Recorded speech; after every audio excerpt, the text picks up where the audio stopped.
ടുനെറ്റ്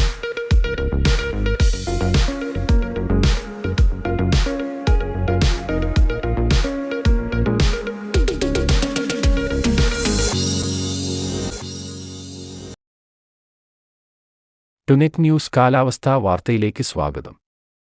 ശക്തമായ ചൂടിനിടെ കേരളത്തിൽ ചിലയിടങ്ങളിൽ ഇന്ന് മഴസാധ്യതയുള്ളതായി കാലാവസ്ഥാ നിരീക്ഷണ വിഭാഗങ്ങൾ. കിഴക്കൻ കാറ്റ് ശക്തിപ്പെടുന്നതിനെ തുടർന്നാണു സംസ്ഥാനത്ത് മഴ വരുന്നത്. ശ്രീലങ്കയ്ക്ക് സമീപത്തെ ചക്രവാത ചുഴിയാണ് കിഴക്കൻ കാറ്റിനെ ശക്തിപ്പെടുത്തുന്നത്. ഇതുമൂലം ബംഗാൾ ഉൾക്കടലിൽ കാറ്റിന്റെ വേഗം വർദ്ധിച്ചിട്ടുണ്ട്.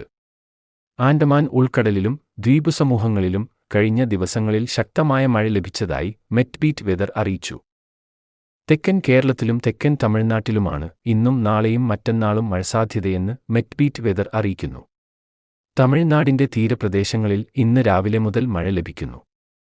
കേരളത്തിൽ ഉച്ചയ്ക്കു ശേഷവും വൈകിട്ടും രാത്രിയുമാണ് മഴ പ്രതീക്ഷിക്കേണ്ടത്.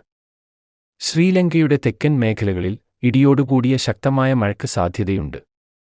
തമിഴ്നാട്ടിൽ തിരുനെൽവേലിയിലും ശക്തമായ മഴ ലഭിച്ചേക്കും. കേരളത്തിൽ ഇന്ന് തിരുവനന്തപുരം, കൊല്ലം, പത്തനംതിട്ട, ആലപ്പുഴ, കോട്ടയം ജില്ലകളിൽ മഴസാധ്യതയുണ്ട്. നേരിയ തോതിലുള്ള മഴക്കോ ഇടത്തരം മഴക്കോ ആണ് കേരളത്തിൽ സാധ്യതയെന്ന് കേന്ദ്ര കാലാവസ്ഥാ വിഭാഗവും മെറ്റ്ബീറ്റ് വെതറും അറിയിക്കുന്നു.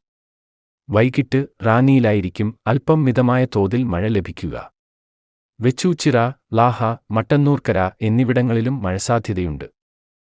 കാഞ്ഞിരപ്പള്ളി, ഈരാറ്റുപേട്ട, കറുകച്ചാൽ, പമ്പ, ചെങ്ങന്നൂർ, കായംകുളം, പുനലൂർ, വർക്കല, നെടുമങ്ങാട് മേഖലകളിലാണ് മഴസാധ്യത. എറണാകുളം ജില്ലയുടെ കിഴക്കൻ പ്രദേശങ്ങളായ മൂവാറ്റുപുഴ, കോതമംഗലം എന്നിവിടങ്ങളിൽ ഉച്ചയ്ക്ക് ശേഷം ഭാഗികമായി മേഘാവൃതമാകും. അതേസമയം വടക്കൻ കേരളത്തിൽ ഇന്നും വരണ്ട കാലാവസ്ഥ തുടരും. കാസർകോട് മുതൽ തൃശൂർ വരെയുള്ള ജില്ലകളിലാണ് വരണ്ട കാലാവസ്ഥ തുടരുക. കണ്ണൂർ, പാലക്കാട് ജില്ലകളിൽ ചൂട് കൂടി നിൽക്കുമെന്നും കിഴക്കൻ കാറ്റിന്റെ സ്വാധീനത്താൽ സംസ്ഥാനത്ത് കിഴക്കൻ മേഖലകളിൽ ചൂടിന് നേരിയ ആശ്വാസമുണ്ടാകുമെന്നും മെറ്റ്ബീറ്റ് വെതർ അറിയിച്ചു.